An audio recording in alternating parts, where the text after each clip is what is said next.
Hi, so today we're starting our new chapter book, which is called The Firework-Maker's Daughter by Philip Pullman.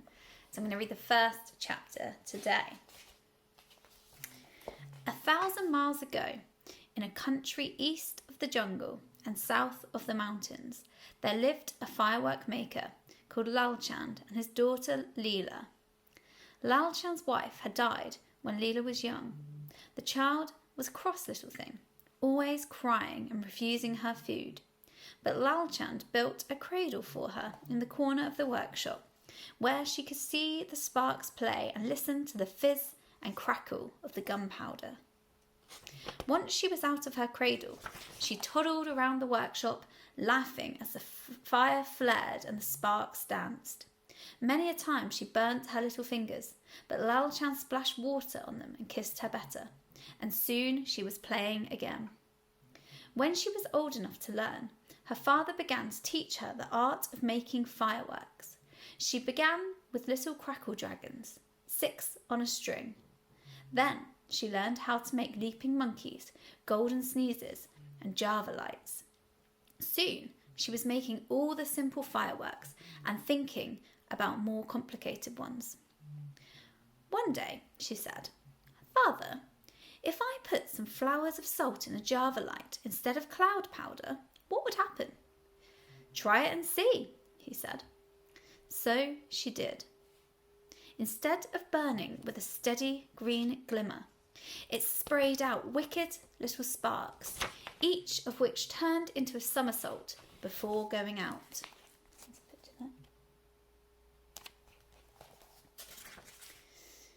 "Not bad, Leela," said Lalchand. What are you going to call it?" "Tumbling demons," she said. "Excellent. Make a dozen and we'll put them into the New Year festival display." The tumbling demons were a great success, and so were the shimmering coins that Leela invented next.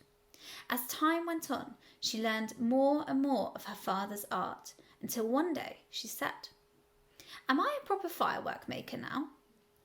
No, he said, "by no means. Ha! You don't know the start of it. What are the ingredients of flyaway powder?" "I don't know." "And where do you find thunder grains?" "I've never even heard of thunder grains." "How much scorpion oil do you put in a Krakatoa fountain?" "A teaspoonful." "What? You'd blow the whole city up. You've got a lot to learn yet. Do you really want to be a firework maker, Leela?" "Of course I do. It's the only thing I want." "I was afraid so," he said. "It's my own fault. What was I thinking of? I should have sent you to my sister Jem Bhavati to bring you up as a dancer. This is no place for a girl. Now I come to think of it, and just look at you. Your hair's a mess, your fingers are burned and stained with chemicals, your eyebrows are scorched. How am I going to find a husband for you when you look like that?" Leela was horrified. "A husband? Well, of course. You don't imagine you can stay here forever, do you?" They looked at each other as if they were strangers. Each of them had had quite the wrong idea about things, and they were both alarmed to find it out. So Leela made no more about being a firework maker, and Lalchand said no more about husbands, but they both thought about them all the same. Now the king of that country owned a white elephant. It was the custom that whenever the king wanted to punish one of his courtiers, he would send him the white elephant as a present, and the expense of looking after the animal would ruin the poor man, because the white elephant had to sleep between silk sheets, enormous ones, and eat mango-flavoured Turkish delight, tons of it, and have his tusks covered in gold leaf every morning.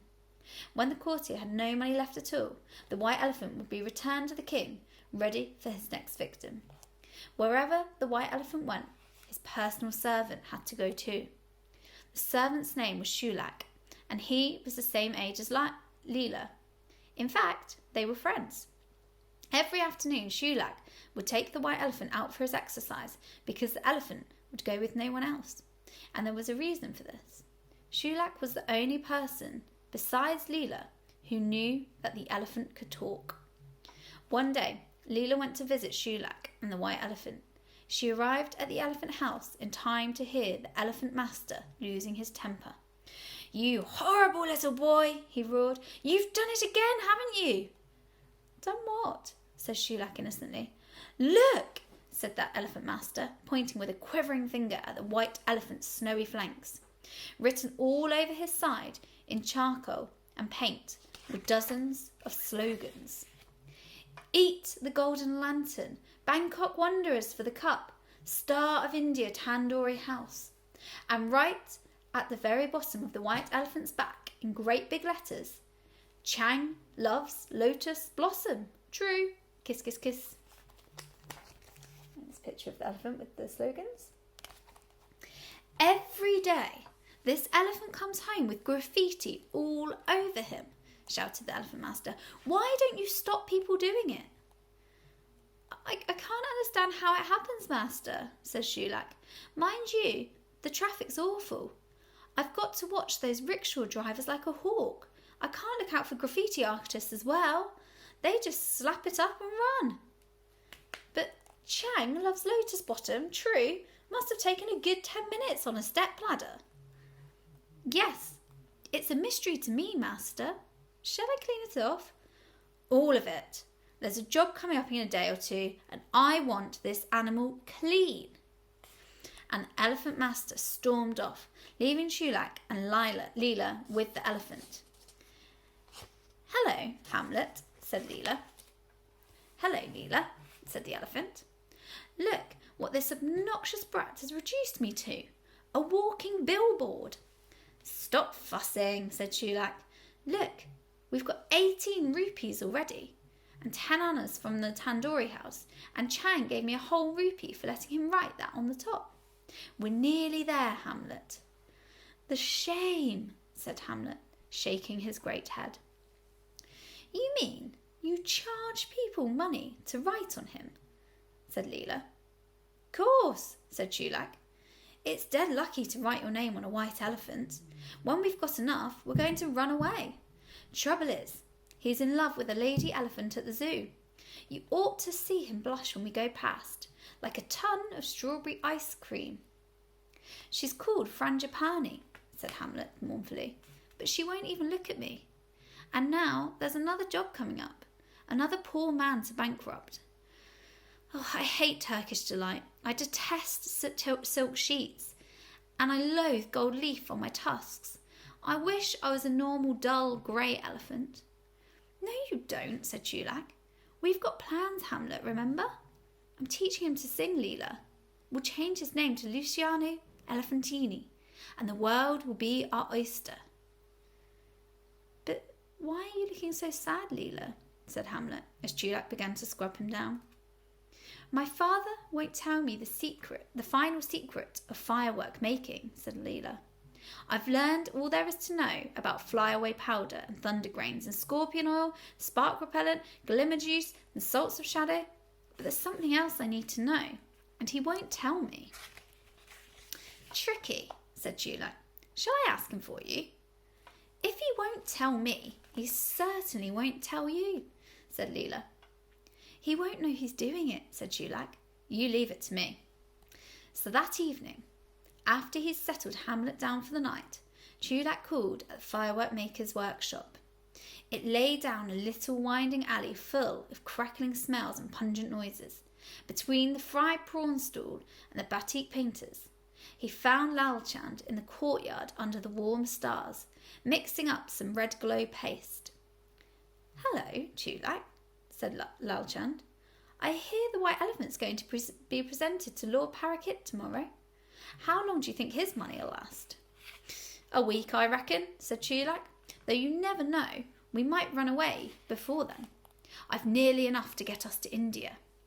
I thought I might take up firework making when we get there. Nice trade." "Nice trade, my foot," said Lalchand. "Firework making is a sacred art. You need talent and dedication and the favour of the gods before you can become a firework maker.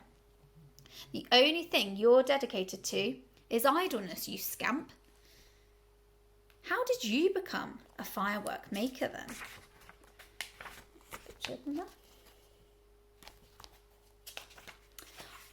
I was apprenticed to my father. And then I had to be tested to see whether I had the 3 gifts. Oh, the 3 gifts, eh? Said Shulak, who had no idea what the 3 gifts were. Probably Leela did, he thought. And did you have them? Of course I did. And that's it? Sounds easy. I bet I could pass that test.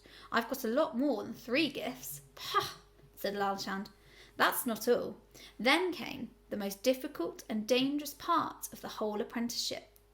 Every firework maker, and he lowered his voice and looked around to make sure no one was listening. Every firework maker has to travel to the grotto of Razvani, the fire fiend, in the heart of Mount Merapi, and bring them back some of the royal sulphur. That's the ingredient that makes the finest fireworks. Without that, no one can ever be a true firework maker. Ah, said Shulak, royal sulphur, Mount Merapi. That's a volcano, isn't it? Yes, boy, and already I've told you far more than I should. This is a secret. You understand? Of course, said Shulak, looking solemn. I can keep a secret. And Lal Chand had the uneasy feeling that he'd been tricked, though he couldn't imagine why.